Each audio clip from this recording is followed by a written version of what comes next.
Eyaad from class 7 to tell to you about acids and bases. So acids and bases is the title. So what are acids and bases? I have a question. Have you ever thought that if an ingredient or substance tastes sour or bitter, have you thought what do they add to it? You might think of something bitter that but have you thought what do we call that substance? If you have that question, I have the answer for you. So the first one, let's go to acids. Acids are sour.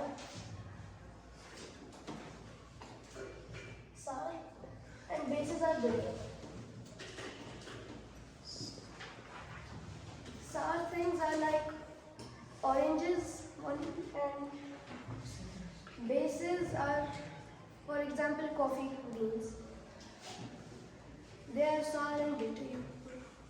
Now, that's the first point. Now, before I go to the next point, I'll explain to you about something else. How will you indicate if bases or acids are in a substance? I have that question for you. If you have that question, you might say that you will taste the ingredient and will say it's acidic or basic, but what if it's not edible or you don't know if it's edible or not? For that, I have indicators for you. Indicators are the substances which indicate if a substance is either acidic or basic. There are many types of indicators, for example, litmus paper, turmeric paper, and China rose, etc. Today I'll only talk about litmus paper. So, indicators are from litmus paper. So where does it come from? It is an extract which comes from lichens, and when it's in distilled water, it will give a mauve color which is purplish, and it has two colors. One is red and another is blue. It is a natural dye. So I completed explaining about litmus paper. Now let's go back to acids and bases. So acids will turn a blue litmus paper to red litmus paper. And when we put one drop of acid on red litmus paper, it won't change the color. And for bases, it will turn red litmus paper to blue litmus paper.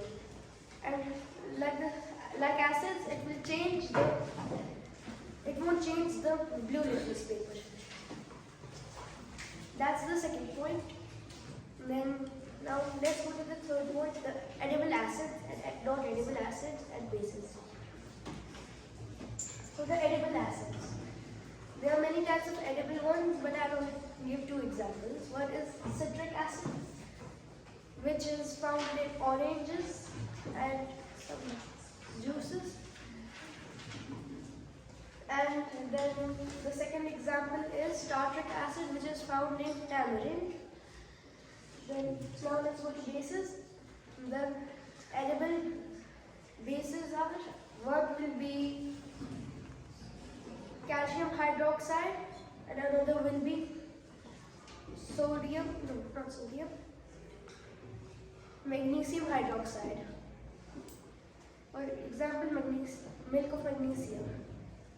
Now let's go to the not edible ones. The not edible acids are, one will be hydrochloric acid, another will be sulfuric acid. These are, both of them are dangerous, so you might not find these everywhere. Then not edible bases, one will be sodium hydroxide, another will be potassium hydroxide. Both have an example of soap. Now we finished the acids and bases part. Now let's go to neutralization. What is neutralization? Neutralization is the mixing of an acid and a base, cancelling each other's effect, giving a final result of salt in water. So it will give a final result of salt in water, and I'll give one or two examples about neutralization in everyday life. First one will be ant bite. An ant bite releases formic acid when it bites us, and to neutralize that, we take baking soda. We apply it on the place it bitters, and then we feel better because it neutralizes the formic acid released by the ant bite. Another will be hydrochloric acid. Sometimes when we eat, sometimes when the stomach produces too much hydrochloric acid, we get acidity.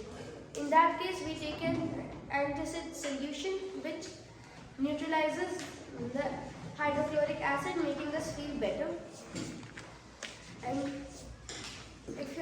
now I'll just give a quick summary of everything. One will be acids and bases. They are sour and bitter. Indicators have many examples, but I already talked about litmus paper. Neutralization is the cancelling of each other's effect to give a final result of salt and water.